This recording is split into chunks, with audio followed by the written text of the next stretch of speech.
কেমন আছেন বন্ধুরা? আজকে আমরা জানব ঐতিহাসিক ইরান ও ইরাক যুদ্ধ সম্পর্কে, যেই যুদ্ধে 10 লাখেরও অধিক মানুষ জীবন দিয়েছেন।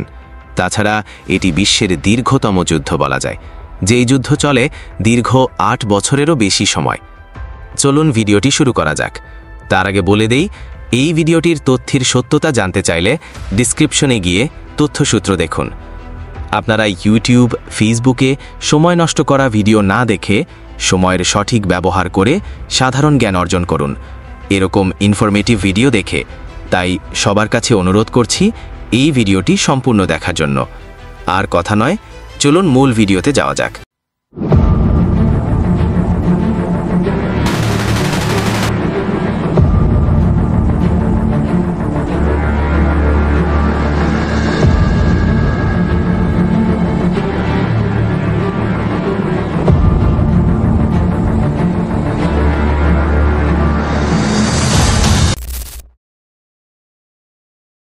ইরান-ইরাক যুদ্ধ।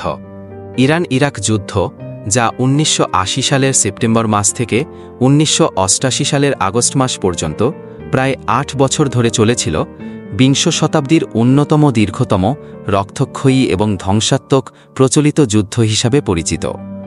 এই সংঘাত শুধুমাত্র দুটি প্রতিবেশী রাষ্ট্রের মধ্যেকার সীমান্ত বিরোধ ছিল না, বরং এটি ছিল আদর্শগত, রাজনৈতিক, অর্থনৈতিক এবং ঐতিহাসিক প্রেক্ষাপটে একটি অত্যন্ত জটিল যুদ্ধ, যা মধ্যপ্রাচ্যের ভূরাজনৈতিক মানচিত্রকে গভীরভাবে প্রভাবিত করেছে এবং এর সুদূরপ্রসারী ফলাফল আজও বিদ্যমান। এই যুদ্ধের ফলে লক্ষ লক্ষ মানুষের প্রাণহানি ঘটে, উভয় দেশের অর্থনীতি পঙ্গু হয়ে যায় এবং অবকাঠামোগত ব্যাপক ক্ষতি সাধিত হয়। এই প্রতিবেদনের মূল উদ্দেশ্য হল ইরান-ইরাক যুদ্ধের পেছনের কারণ ও ঐতিহাসিক পটভূমি পুঙ্খানুপুঙ্খভাবে বিশ্লেষণ করা। এছাড়াও যুদ্ধের প্রধান ঘটনাক্রম, উভয় দেশের তৎকালীন রাজনৈতিক পরিস্থিতি ও নেতৃবৃন্দের, আয়াতুল্লাহ রুহুল্লাহ খোমেনি এবং সাদ্দাম হোসেন, যুদ্ধে আন্তর্জাতিক সম্প্রদায়ের বিশেষত বৃহৎ শক্তি ও আন্তর্জাতিক শক্তিগুলির সম্পৃক্ততা ও জাতিসংঘের প্রচেষ্টা এবং এই যুদ্ধের ফলে সৃষ্ট মানবিক, অর্থনৈতিক ও ভূরাজনৈতিক প্রভাবসমূহ বিস্তৃতভাবে তুলে ধরা হবে। ইরান-ইরাক যুদ্ধের মূলে ছিল একাধিক জটিল এবং পরস্পর সম্পর্কযুক্ত কারণ, যা বহু বছর ধরে পুঞ্জীভূত হচ্ছিল। এই কারণগুলোকে ঐতিহাসিক সীমান্ত বিরোধ, আদর্শগত সংঘাত, উভয় দেশের শাসকদের ব্যক্তিগত উচ্চাকাঙ্ক্ষা এবং 1979 সালের ইরানি বিপ্লবের প্রত্যক্ষ প্রভাব, এই কয়েকটি প্রধান ভাগে ভাগ করে আলোচনা করা যেতে পারে।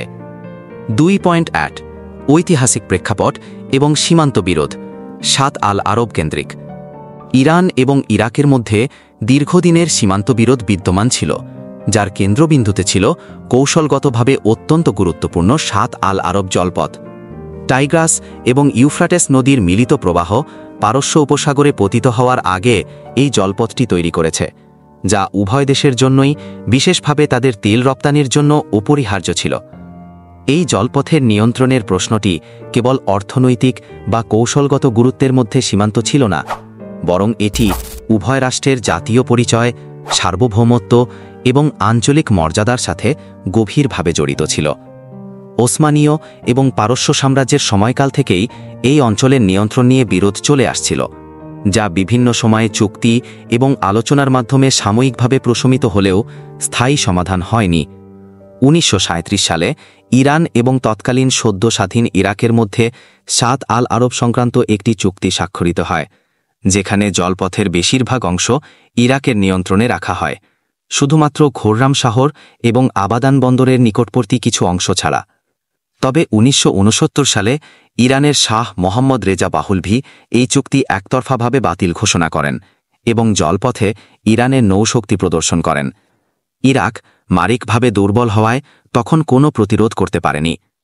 এই অচলাবস্থার অবসান ঘটে 1975 সালের আলজিয়ার্স চুক্তির মাধ্যমে।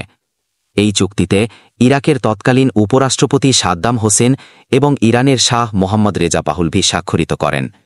চুক্তির শর্তানুযায়ী 7 আল আরব জলপথের সীমান্ত থালওয়াগ নীতি, অর্থাৎ জলপথের গভীরতম অংশ অনুসারে নির্ধারিত হয়, যার ফলে জলপথের একটি বড় অংশ নিয়ন্ত্রণ ইরানের হাতে চলে যায়। এর বিনিময়ে ইরান ইরাকের অভ্যন্তরে কুর্দি বিদ্রোহীদের সমর্থন দেওয়া বন্ধ করতে সম্মত হয়। এই চুক্তি ইরাকের জন্য, বিশেষভাবে সাদ্দাম হোসেনের জন্য অত্যন্ত অপমানজনক ছিল।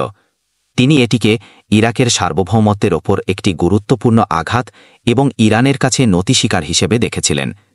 ১৯৭৯ সালে ইরানে ইসলামী বিপ্লবের পর যখন ইরানকে আভ্যন্তরীণভাবে দুর্বল এবং আঞ্চলিকভাবে বিচ্ছিন্ন মনে হচ্ছিল, তখন সাদ্দাম হোসেন এই ভুল সংশোধন করার এবং সাত আল আরবের সম্পূর্ণ নিয়ন্ত্রণ পুনরায় রপ্ত করার একটি সুযোগ দেখেছিলেন। এটি ছিল যুদ্ধের অন্যতম প্রধান এবং তাৎক্ষণিক কারণ।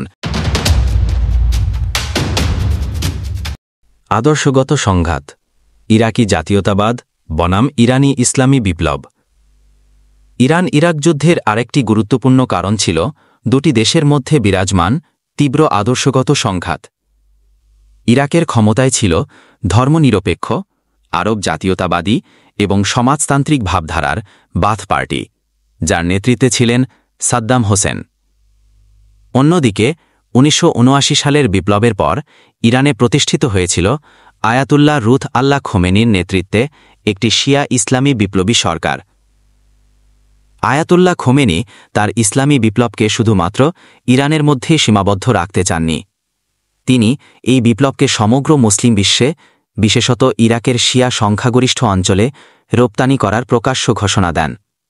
তিনি আরব জাতীয়তাবাদকে ইসলামের ঐক্যের পথে বাধা হিসেবে উল্লেখ করে একে নির্মূল বা পরাধীন করারও কথা বলেন।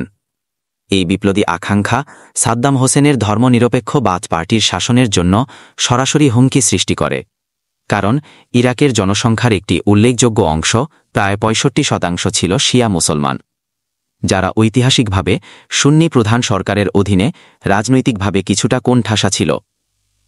সাদ্দাম হোসেন আশঙ্কা করছিলেন যে ইরানের বিপ্লব ইরাকের শিয়াদের মধ্যে বিদ্রোহের জন্ম দিতে পারে এবং তার শাসনের পতন ঘটাতে পারে। তেহরানের বিপ্লবী বক্তৃতা এবং প্রচারণা ইরাকের দক্ষিণাঞ্চলের শিয়া অধ্যুষিত শহরগুলোতে, যেমন কারবালা ও নাজাফ, অস্থিরতা ও বিক্ষোভের জন্ম দিয়েছিল, যা দমন করতে সাদ্দামকে সামরিক আইন জারি করতে হয়েছিল। এই আদর্শগত সংঘাত যুদ্ধকে শুধুমাত্র দুটি রাষ্ট্রের মধ্যেকার সীমানা বিরোধের ঊর্ধ্বে নিয়ে গিয়েছিল। এটি ছিল দুটি ভিন্ন বিশ্বদৃষ্টি, দুটি ভিন্ন রাজনৈতিক ব্যবস্থা এবং দুটি ভিন্ন ধরনের নেতৃত্বের লড়াই। এই সংঘাত কেবল ইরাক এবং ইরানের মধ্যেই সীমাবদ্ধ ছিল না, এটি সমগ্র মধ্যপ্রাচ্যের সুন্নি শিয়া বিভাজন এবং আরব পারস্য ঐতিহাসিক প্রতিদ্বন্দ্বিতাকে আরও উস্কে দিয়েছিল। সাদ্দাম হোসেন নিজেকে আরব বিশ্বের রক্ষাকর্তা এবং ইরানের বিপ্লবী ঢেউয়ের বিরুদ্ধে একটি প্রাচীর হিসেবে প্রতিষ্ঠা করতে চেয়েছিলেন। অন্যদিকে আয়াতুল্লাহ খোমেনি নিজেকে সমগ্র ইসলামী বিশ্বের নেতা এবং নিপীড়িত মুসলমানদের মুক্তিদাতা হিসেবে তুলে ধরতে চেয়েছিলেন। অন্যান্য উপসাগরীয় সুন্নি আরব রাষ্ট্রগুলো, যেমন সৌদি আরব এবং কুয়েত, ইরানের ইসলামী বিপ্লব এবং এর সম্ভাব্য বিস্তার নিয়ে গভীরভাবে উত্তীর্ণ ছিল এবং তারা ইরাককে এই যুদ্ধে আক্রমণে উৎসাহিত করেছিল। ফলে এই যুদ্ধ বৃহত্তর অর্থে একটি প্রক্সি যুদ্ধক্ষেত্রে পরিণত হয়েছিল, যেখানে আঞ্চলিক শক্তি এবং বিভিন্ন আদর্শগত স্রোত একে অপরের বিরুদ্ধে সংঘর্ষে লিপ্ত হয়েছিল। সাদ্দামের কাছে এটি কেবল একটি কৌশলগত লক্ষ্য ছিল না, এটি ছিল জাতীয় সম্মান পুনরুদ্ধার এবং ব্যক্তিগতভাবে ইরানের বিপ্লবী নেতৃত্বের সামনে নিজের শক্তি প্রদর্শনের একটি উপায়। ধন্যবাদ সবাইকে। আর একটা কথা, আপনি একটু ভেবে দেখুন তো আপনি কত কিছু জানতে পারলেন, তাই না? আর এই তথ্য আপনাদের মাঝে হাজির করতে আমাদের খুব কষ্ট হয়, তাই আমি অনুরোধ করছি চ্যানেলটি সাবস্ক্রাইব না করলেও অন্তত একটা লাইক করে দিন। এই ভিডিওটির পরের পর্ব দেখতে চাইলে অবশ্যই একটি কমেন্ট করে জানাবেন। ধন্যবাদ সবাইকে।